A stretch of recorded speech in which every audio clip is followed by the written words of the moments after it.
Of all the social media platforms available, YouTube really has to be the best platform for true content creators to make a name for themselves, stand out, and above all, get noticed in this very competitive environment. After all, YouTube was the first platform to do it and arguably is still the best. In recent years though, you may have noticed the rise of video content being distributed on alternate platforms such as LinkedIn, Instagram with their video-specific platform IGTV, TikTok, and Snapchat. The list goes on, but despite this growth in competition, YouTube seemed to be going from strength to strength and is still the clear leader when it comes to video content in 2020.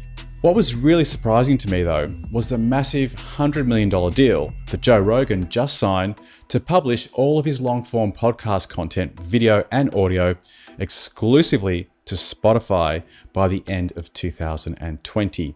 Now, Joe Rogan, for the benefit of the 1% of you who've never heard of him, has a very successful podcast, which has built an audience of 8.5 million subscribers on YouTube alone since it was launched in 2013. The format of the show is casual and conversational, and he's been able to attract a range of high-profile and diverse guests such as Elon Musk, Mike Tyson, Jordan Peterson, and even Alex Jones. The 2019 episode with Elon Musk has now hit 34 million views, and the Alex Jones Returns episode is now on 20 million views. Some say that the numbers on the Alex Jones show could even be greater if it wasn't for the shadow banning of the podcast, which essentially means that the video is demoted by the algorithm in order to prevent it from reaching a wider audience. Now, I don't want to get into the politics of YouTube's stance on free speech and the banning of content in this episode, but suffice it to say that one of the reasons that Joe Rogan has taken this deal with rival Spotify is to pave the way for more freedom of expression, as it is rumored that as part of his deal, he has stipulated that he wants to have Alex Jones as his first guest and that he should be allowed to interview who he wants without any governance or interference. So what does this mean for YouTube's future and more specifically, YouTube creators? Let's first take a look at what it is that makes YouTube the most rewarding platform for content creators. First of all, YouTube is the second largest search engine in the world, and it is in YouTube's express interest to find an audience for your content.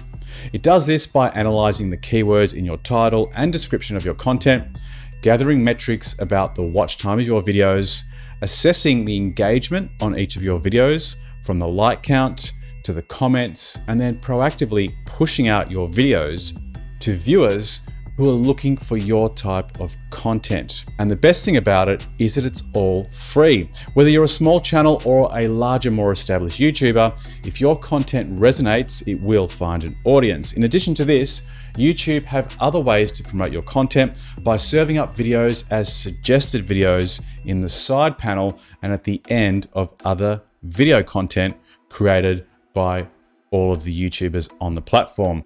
Next up, your actual channel page is a perfect vehicle for self-promotion. Far too often, I see channels underutilizing this page.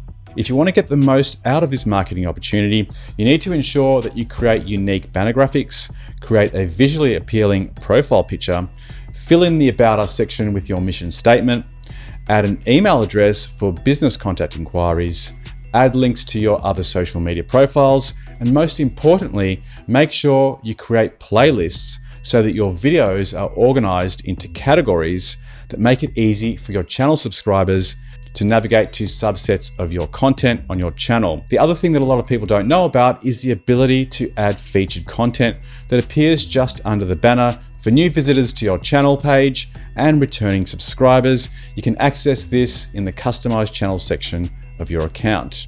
And in the community tab, you get to post stories, images, posts, and engage with your audience. And above all, the commenting system on YouTube is where the social media aspect of the channel really comes into its own. I don't know about you, but half of the attraction for me in coming to watch YouTube video content is that I can simultaneously read comments as I'm watching and getting a diverse range of opinions, some informative and others pure comedic gold that just add an extra dimension to the whole experience of watching videos.